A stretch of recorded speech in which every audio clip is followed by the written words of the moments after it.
Time for sport. Kerevan joins us. Football's where we're starting. The winter transfer window has closed here in Europe, with clubs making some last-minute deals, and I can't wait to find out whether my beloved Everton has managed to land anybody at all. Kerevan, over to you. I might disappoint you a little bit. Let's start. You never disappoint me, Kerevan. You never disappoint me. Let's start with Monaco and Leicester. They did a little exchange.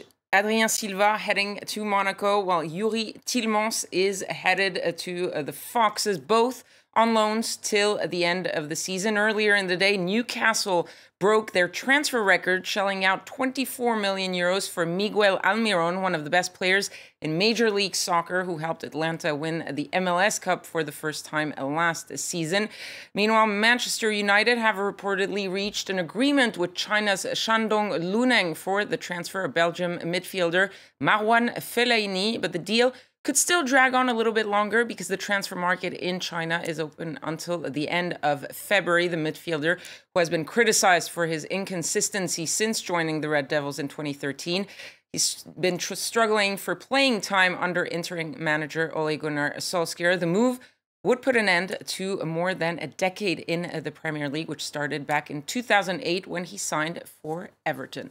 Now, this winter transfer window has been relatively tame, with many of the biggest deals involving loans, like Gonzalo Higuain's move from Milan to Chelsea till the end of the season. Chelsea, who have been pretty active in this transfer window, also signing Christian Pulisic from Borussia Dortmund for 64 million euros, though the American winger will be finishing the season on loan with the Bundesliga leaders. The Blues also letting Alvaro Morata head to Atletico Madrid on loan till the end of the season, while Cesc Fabregas signed a 3.5-year deal with Monaco. Now, the Asian Cup final will be taking place this Friday in Abu Dhabi between Japan and Qatar, a battle between a continental powerhouse and a newcomer, Japan, who beat Iran 3-0 to reach the final. Blue Samurais are the most successful squad in the history of the tournament, and they are hoping to take home a record 5th Asian Cup. Qatar, on the other hand, have reached the final for the very first time of their history after defeating hosts and bitter Gulf rival, the United Arab Emirates.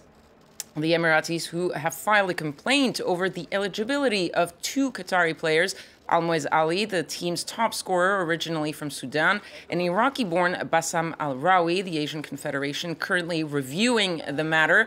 The protest comes against the background of a political and economic blockade of Qatar, which the UAE launched with Saudi Arabia, Bahrain, and Egypt back in 2017. Finished with rugby. The Six Nations will be back this Friday with France facing Wales in the opener in Paris. Coach Jacques Brunel has brought in some fresh blood for the game. 19-year-old Romain Ntamack, son of former French winger Émile Ntamack, will win his first cap after winning the Under-20 World Cup last year. The teenager will be playing alongside Wesley Fofana, with Mathieu Bastaro not included in the 23-man squad. South Africa-born Paul Willemse will also be making his debut with France after qualifying on residency grounds, having spent more than 3 years in the top 14. So France, Wales, this Friday, kick off at 9 p.m. Paris time. But the big clash will come on Saturday, with holders Ireland hosting England. Joe Schmidt has lined up his top 15 to face the English. Only 2 changes from the starting lineup that toppled world champions New Zealand back in November.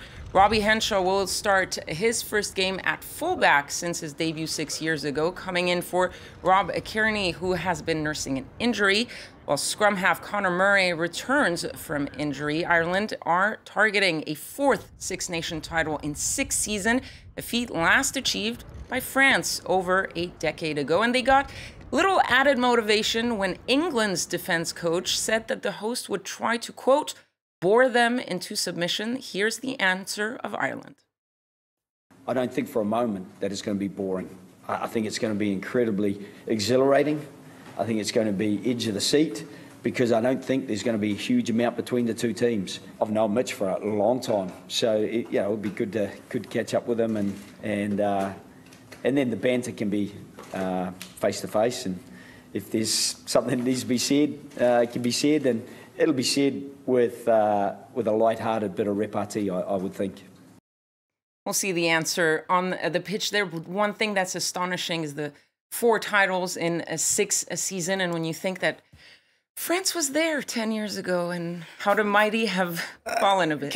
France will be back. There were some They'll be really back talented players. It just takes a bit of time. That's someday. all. It takes a bit of time. But the Irish relentlessly Yeah. create good rugby teams, I don't think it will be boring, cohesive units, to be fair. great players. And sometimes you could say they're a bit cynical, but I just say they're professional because, like last year, there was that period when they beat France at the Stade de France, and it was like a 7-minute period when the game was over, and they just basically built the play, put They just Sexton had to in the win. pocket, as they say, and popped over for 3 points, and they won the game against the run of play, but they did it. And that's the mark of a great team. I think France are going to blitz, Ireland are going to blitz everybody. Sadly for True, yes. sadly for you, sadly for me. Though I can claim to be Irish somewhere in my ancestry, but there you go. Okay, you're Irish for now. Kedavan, thank you very much indeed. Kedavan with all the sport there.